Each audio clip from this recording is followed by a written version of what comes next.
Buenos días, estimados compañeros y compañeras fisioterapeutas. Mi nombre es Andrea Alberto. Soy actualmente vocal del Colegio de Fisioterapeutas de Andalucía y fisioterapeuta. Madre, trabajadora autónoma, empresaria y, en definitiva, una más. Antes de dar paso a presentar estas maravillosas jornadas, me gustaría mostrar mi enorme agradecimiento al Colegio de Fisioterapeutas de Galicia, pues fueron ellas las que nos abrieron un poco la mente y las que nos dieron ese empujón necesario para organizar este evento en el sur de España.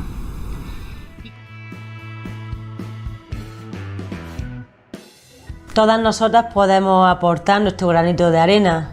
Hace poco me enteré por Juanma, el presidente del Colegio de Fisioterapeutas, que soy la primera fisioterapeuta en ocupar un cargo dentro de la institución pública. ¿Y qué granito de arena puedo aportar yo desde mi posición, mi profesión como fisioterapeuta?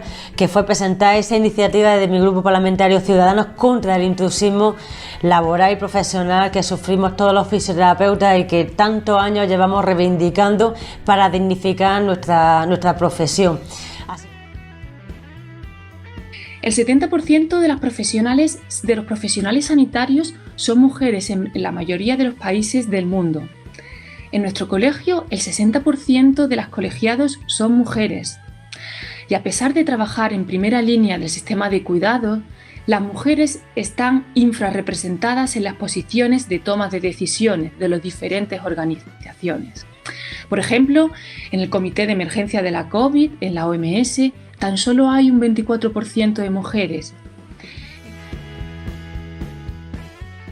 Entonces, Ana, si la fuerza es una parte de la recuperación de esos pacientes y dentro de esa parte el cuádriceps va a ser otra pequeña parte, ¿por qué hoy le concedemos el protagonismo de esta charla?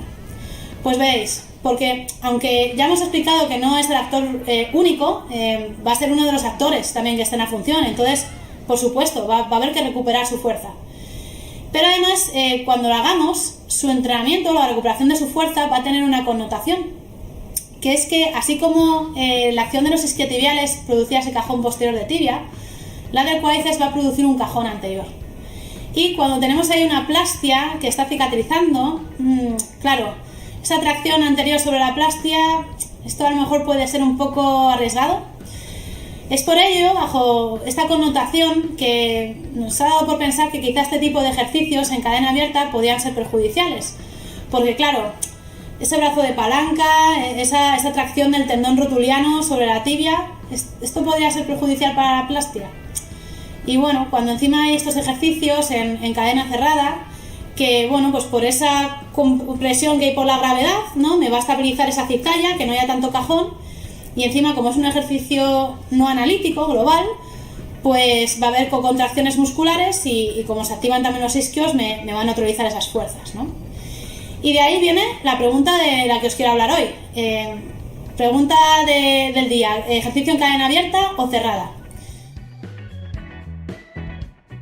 Es mucho más que un tratamiento, es ejercicio en suspensión donde nos basamos siempre en principios científicos probados, constante investigación y desarrollo internacional, siempre actualizando por conocimiento práctico y educación. Ellos se basan mucho en la práctica clínica y de ahí van sacando todos los estudios, colaboran con grandes científicos como Deborah Fala, Paul Hodges y muchos más. Hay programas formativos que están hechos con una delicadeza, con una estructura progresiva y una pedagogía muy interesante, donde cualquier fisioterapeuta puede aprender el método y aplicarlo en cuestión de poco tiempo. Luego irá cogiendo experiencia, pero está tan testado y tan organizado que es relativamente fácil aprenderlo. Bueno, es una forma de hacer ejercicio inteligente. Vamos a mejorar nuestra forma física y sobre todo vamos a prevenir lesiones y a bajar o quitar el dolor.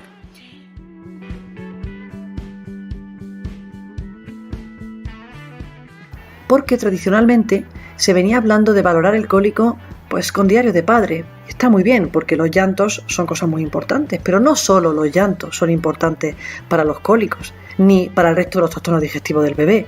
Evidentemente el bebé está estresado, está molesto, sufre dolor, está inestable y el bebé pues lo manifiesta fundamentalmente como pues llorando.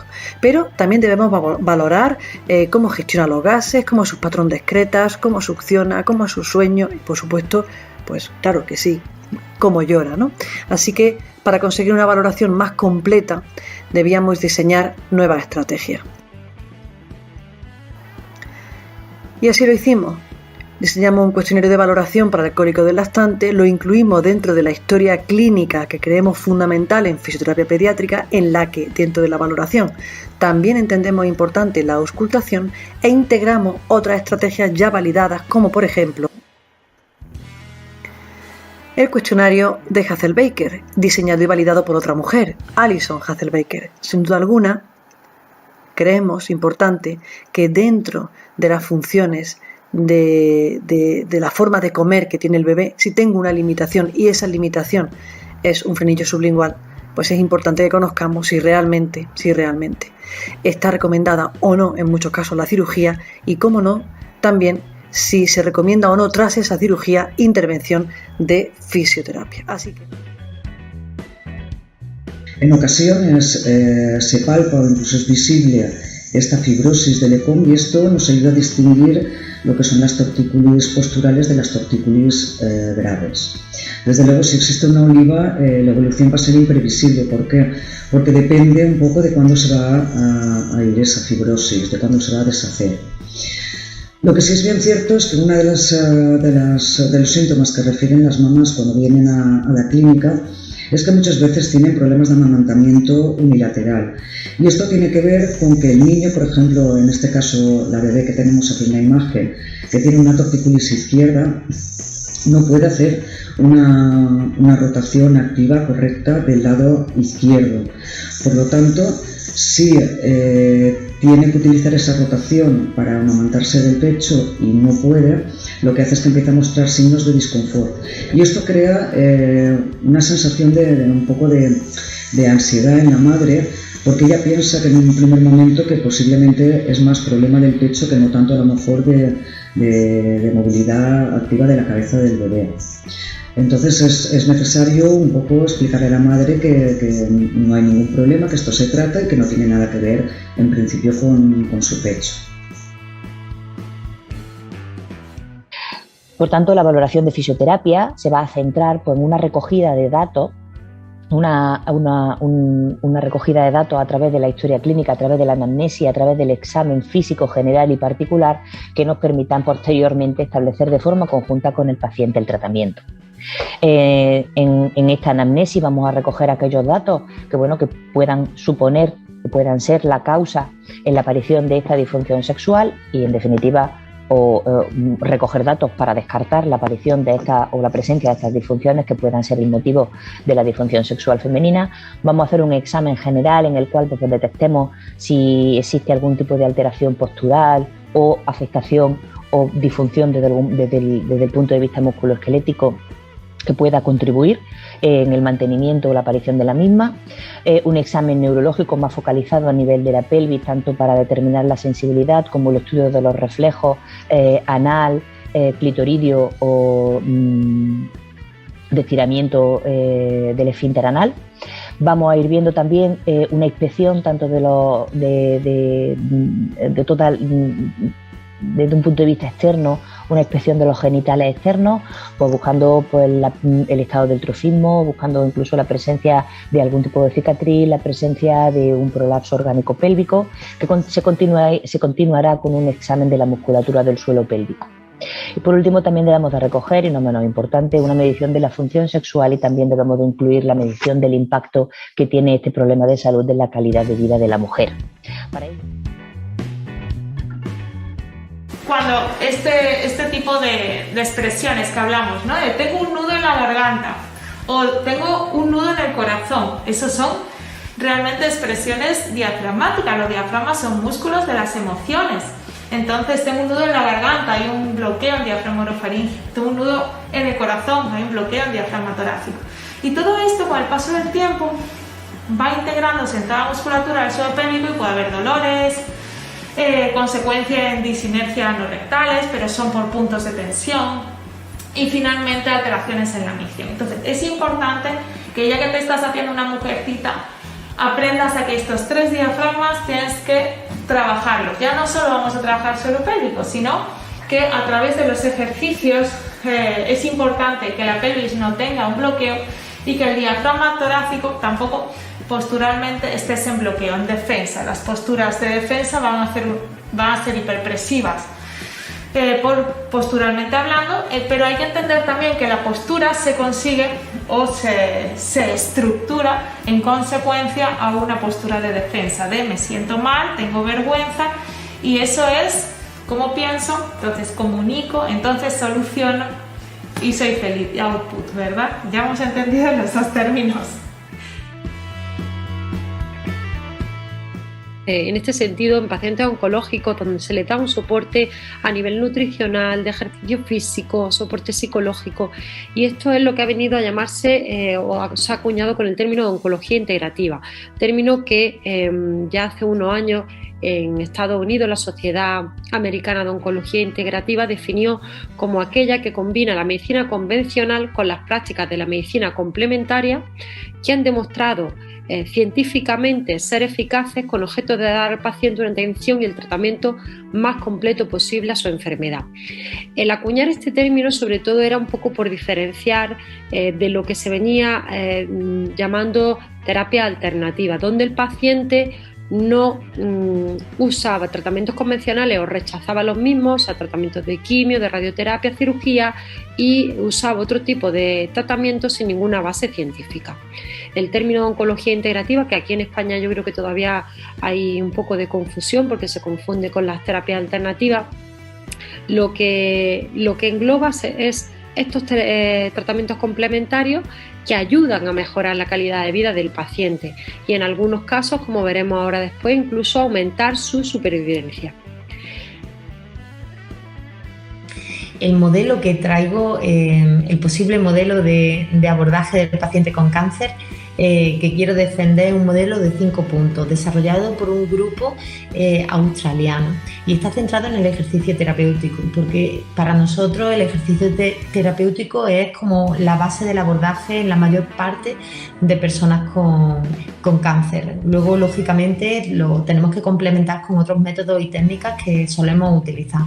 Pero por cuestiones de tiempo voy a centrarme exclusivamente en el desarrollo centrado en el ejercicio terapéutico. Los 3 primeros puntos, como siempre, pues van dirigidos a la valoración del paciente, la determinación de prioridades y la identificación de las posibilidades de cada persona de participar o no en un programa de ejercicio físico. En la evaluación, como siempre, comenzamos con nuestra historia clínica y además de la información que nosotros solemos introducir, es muy importante incluir información sobre el tumor primario, como puede ser el estadio, el subtipo y la localización, sobre la presencia o no de metástasis y en caso de que la hubiera, dónde están localizadas. Sobre el tratamiento que están recibiendo, y a mí me gusta incluir información sobre el posible tratamiento a recibir, al igual que con las secuelas. Yo creo que es importante pues registrar, ¿no?, las secuelas actuales y posibles secuelas.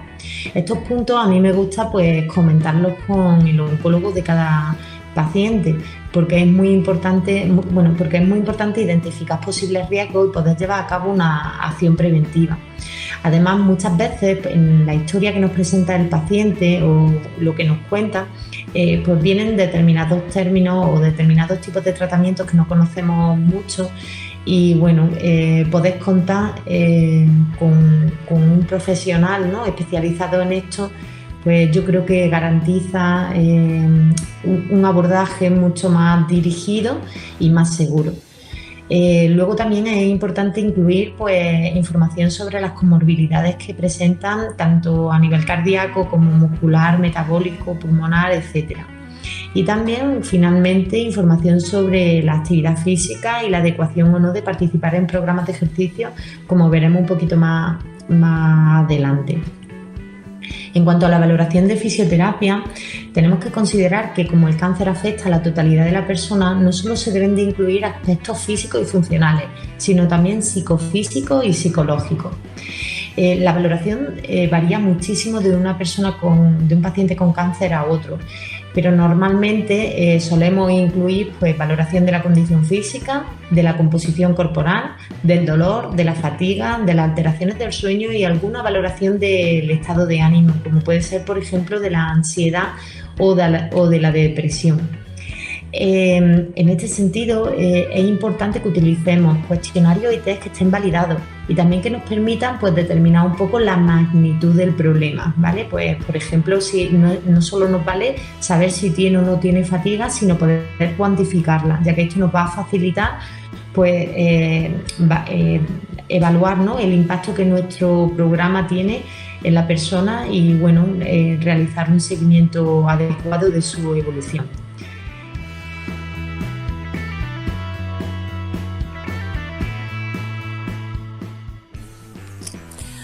Hola, mi nombre es Eva, tengo 45 años y me han pedido que hable en este vuestro congreso para dar mi punto de vista sobre los efectos de la realización de ejercicio físico en el paciente oncológico.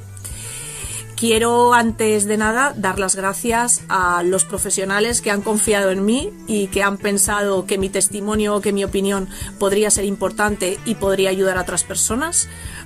Y pues a los que les debo mucho. Ellas ya lo saben, que han sido mi guía y mi faro en el que ha sido sin duda el proceso y los momentos más duros de toda mi vida. En diciembre del 2019 me diagnosticaron un cáncer de mama y a partir de ahí ha sido un antes y un después en mi vida, porque supuso un freno en todo lo que había vivido y todo lo que había hecho hasta entonces, y un nuevo empezar de una nueva Eva y de una nueva vida que, bueno, que no sabes lo que te espera ni sabes a lo que te tienes que enfrentar, y ha sido y está siendo un proceso duro, pero por el que yo creo que ya ha pasado lo peor. Yo conocí a Julia de casualidad, navegando un día por internet, porque consideré que la oncología, digamos, tradicional, o la que todos conocemos, o por lo menos la que me ofrecían en mi hospital, la mayoritaria, para mí se me quedaba coja y se me quedaba corta. A mí me operaron, luego me pusieron la quimioterapia, la radioterapia y luego hice también 3 sesiones de braquiterapia, pero era como que no tenía suficiente, como que yo le preguntaba a mi oncóloga y no tenía bastante con lo que me contaba. Sospechaba que podía haber algo más. Entonces, bueno, me puse a investigar, conocí a Julia por internet, me llamó la atención que ningún paciente decía nada malo de ella, y eso es complicado porque, en fin, todas las personas tenemos algún defecto, pero yo creo que ella no. Y bueno, a raíz de eso me puse en contacto con ella y ella me presentó su programa, quedé encantada, decidí seguirla hasta el final y bueno, empecé con cambios en mis hábitos alimenticios y bueno, con apoyo psicológico que ella también me recomendó, y bueno, y con el tiempo pues ella me estuvo haciendo recomendaciones sobre el ejercicio físico.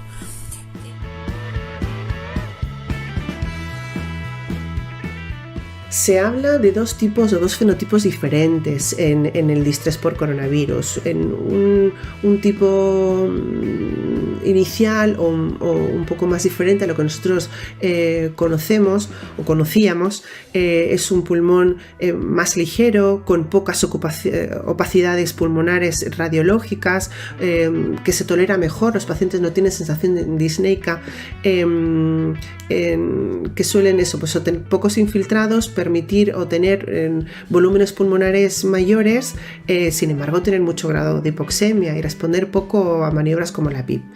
Dependiendo de cómo se manejen estos pacientes y dependiendo de su respuesta inmunológica, estos pacientes pueden evolucionar a un tipo de distrés que se parece más a lo que nosotros conocíamos, con pulmones mucho más pesados, con una compliance baja, con volúmenes minutos pequeños, espontáneos, ¿no? Y que pueden responder algo más a la PIP. Estos pacientes, estos fenotipos generalmente se solapan, es muy difícil clasificar a los pacientes en uno u otro tipo y muchas veces se dan a la vez, ¿no?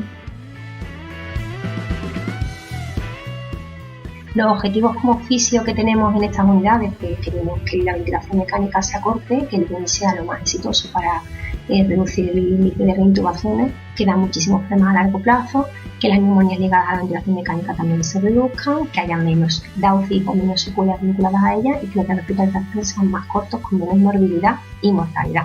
¿Qué vamos a hacer? Pues lo que sabemos hacer, restablecer la función de ventilación espontánea, que el paciente se autónomo para respirar gracias a nuestra FISI-RESPI y restablecer a través de nuestras intervenciones motóricas pues su funcionalidad física.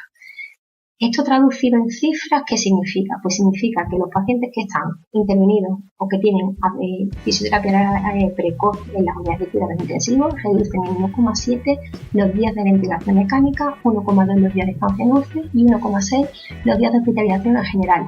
Esto está sacado de un metaanálisis del año 2020, muy reciente, y que da cifras que a lo mejor no resultan representativas, pero si las contextualizamos en un marco COVID y sabemos y traducimos, hacemos un poquito de equivalencia en cuánto cuesta un día de hospitalización en UCI y todos los pacientes que han sido usuarios de UCI más todos los pacientes que han estado hospitalizados, la traducción en recursos económicos y humanos es tremenda, y de hecho no sé por qué seguimos estando tan poco presentes en las unidades de cuidados intensivos con esta cifra.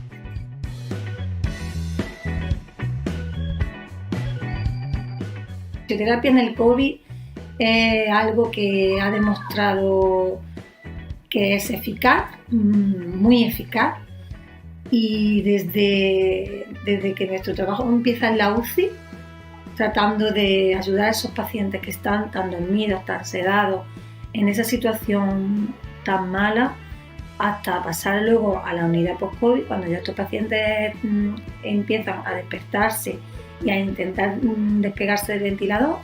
Después los seguimos en planta y por último, cuando a estos pacientes se les da el alta, pues se intenta que el seguimiento sea a través de atención primaria. Nos encontramos con pacientes de COVID que desarrollan múltiples patologías. Entre ellas, la polineuropatía del paciente crítico es alguna de las más frecuentes. Otra de las frecuentes que desarrolla es la paresia de las cuerdas vocales, de manera muy frecuente. Otra clínica que desarrollan que también llama la atención es la parestesia de diversas zonas del cuerpo, por una parestesia del brazo, parestesia de la pierna, una serie de cosas que llaman la atención. Bueno, pues la UCI en una primera fase nosotros empezamos trabajando con el paciente que está totalmente dependiente de un ventilador con una presión controlada bien por presión o por volumen, lo cual quiere decir que el paciente es totalmente dependiente del ventilador, con una sedación brutal, con unas cantidades de propofol, fentanilo, midazolam altísimas, ¿vale? Muy altas, el paciente está en otro mundo, y en esta primera fase nosotros empezamos a trabajar haciendo cinesiterapia pasiva de todos los miembros superiores y miembros inferiores.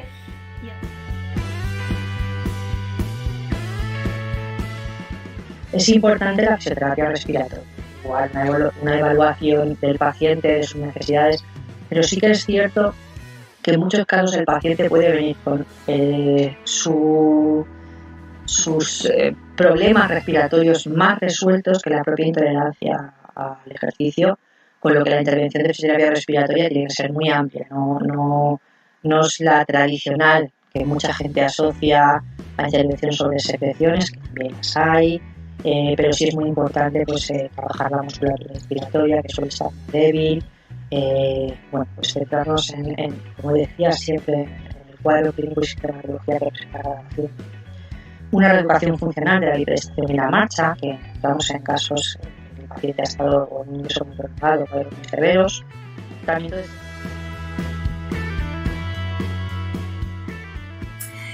Como podéis ver, la ecografía no solo nos va a proporcionar, que hacemos muchos a nivel funcional, sino que previamente nos permite colocar cada uno de los tejidos en la realidad del paciente. Porque una cosa es la anatomía que nosotros tenemos a nivel mental y luego es la anatomía que nosotros observamos en el paciente que tenemos en la camilla en ese momento, que difieren mucho de unos a otros.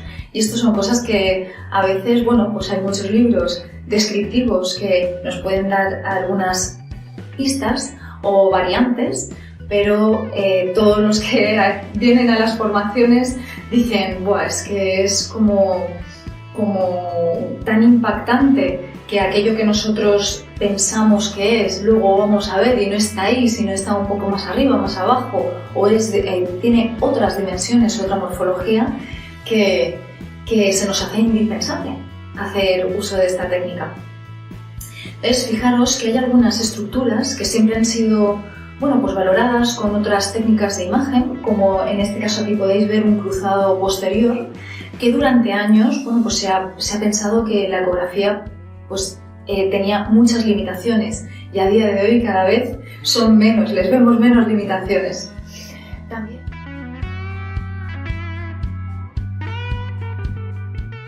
Cuando nos encontramos con una tendinopatía reactiva, es muy probable que haya sido un tendón expuesto a unas cargas excesivas durante un periodo de tiempo muy corto. Va a ser un tendón muy doloroso a la palpación, con muchísima irritabilidad, va a tener sensación de quemazón, imposibilidad al realizar actividades que demanden carga. Lo bueno de estas tendinopatías reactivas es que, como se dan en las primeras fases, revertirlas es sencillo, optimizando las cargas y reduciendo las cargas que están exacerbando ese dolor. Vamos a conseguir revertir esa tendinopatía reactiva y devolver al tendón a la normalidad, consiguiendo la adaptación correcta.